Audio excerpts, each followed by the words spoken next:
बिस्मिल्लाहिर्रहमानिर्रहीम। अस्सलाम वालेकुम फ्रेंड्स, कैसे हैं आप सब? उम्मीद है खैरियत से होंगे। एक नई व्लॉग के साथ आपके सामने हाजिर हूँ जी। तो फ्रेंड, इस टाइम हम हैं ग्यारी सेक्टर में।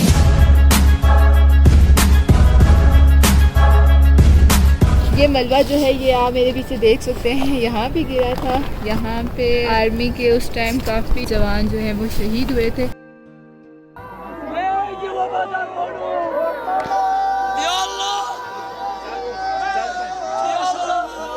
अस्सलाम वालेकुम भाई। वालेकुम सलाम। कैसे हैं आप? मैं बिल्कुल ठीक, आप कैसी हैं? जी अल्लाह का शुक्र। इस टाइम हम कहाँ मौजूद हैं भाई? अभी हम मौजूद हैं ग्यारी सेक्टर में। ग्यारी सेक्टर सियाचिन में आर्मी का बेस कैंप हुआ करता था। ये 2012 में एक बहुत बड़े अवलांच ने यहाँ पर आर्मी कैंप को तबाह किया था। ये जो ग्लेशियर था फट कर यहाँ आया था, इस वजह से ये तबाह हो गया और 139 लोग शहीद हो गए। और उसके बाद ये कैंप जो है गोमा में शिफ्ट हो गया और सन 2019 में इसे सयाहों के लिए खोल दिया गया, ताकि वो भी देख सकें कि हमारी आर्मी एक तो दुश्मन के साथ मुकाबले में है, दूसरी नादीदा दुश्मन जो कि यहाँ का मौसम, यहाँ का जो आबहवा है उससे लड़ रही है। वो कैसे लड़ रही है वो दिखाने के लिए सयाहों के लिए जगह खोली गई। ग्यारी सेक्टर बेसिकली एक वादी है।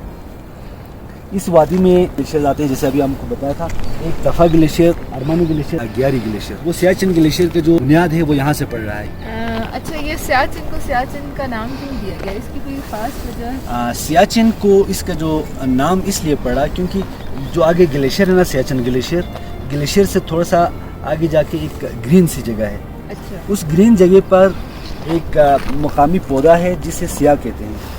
उसके उसे इंग्लिश में वाइल्ड रोज़ कहते हैं। सुर्ख गुलाब होते हैं, जंगली गुलाब, उसे बल्कि में सिया कहते हैं। वहाँ पर एबंडेंस में पाया जाता था, बहुत कसरत में।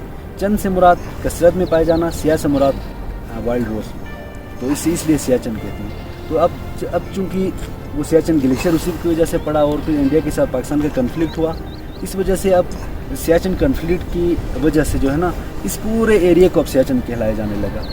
इधर ग्यारी से लेकर गोमा से लेकर आगे सियारी है, वो मुख्तलिफ जगह, इसकी वजह ही है।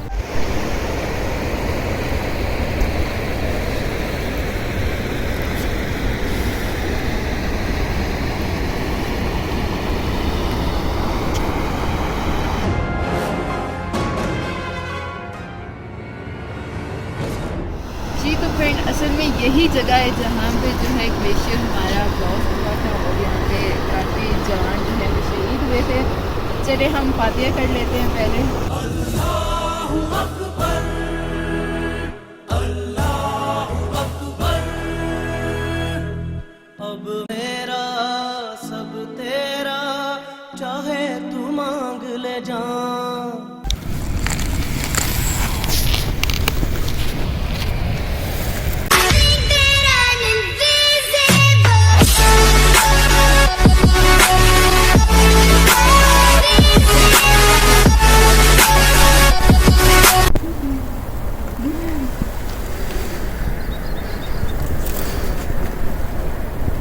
जी तो फ्रेंड्स, हमने वॉल क्लाइंबिंग की और इस टाइम हम एक वॉल पे खड़े हैं। अभी हमें सांस चढ़ चुकी है, इतनी मुश्किल से हम यहाँ पे पहुँचे, ये आप देख सकते हैं मेरी वीडियो में।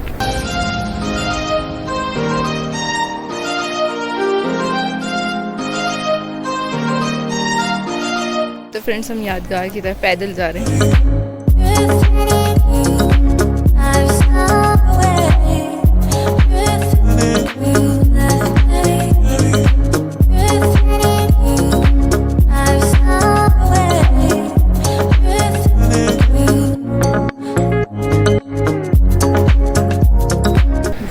यहाँ पे जो शहीद होने वाले थे लेफ्टिनेंट कर्नल तनवीर हसन की बेटी ने जो है ये नज़म लिखी है। हम सर्द हवा के बासी हैं, शहीद भी हैं, गाजी भी हैं। हम कर्नल, कैप्टन, मेजर भी, हवलदार, नाइक, सिपाही भी। हम छोड़ गए, दम तोड़ गए, हम बर्फ़ की चादर ओढ़ गए। बाबा की आँख के तारे भी, अब हम माँ के राज दुलारे भी। हम बेटे, बाप और भाई भी, हम मुन्ना, अंकल और माही भी। हम दूर भी हैं, मजबूर भी हैं और ज़ख्मों से हम चूर भी हैं।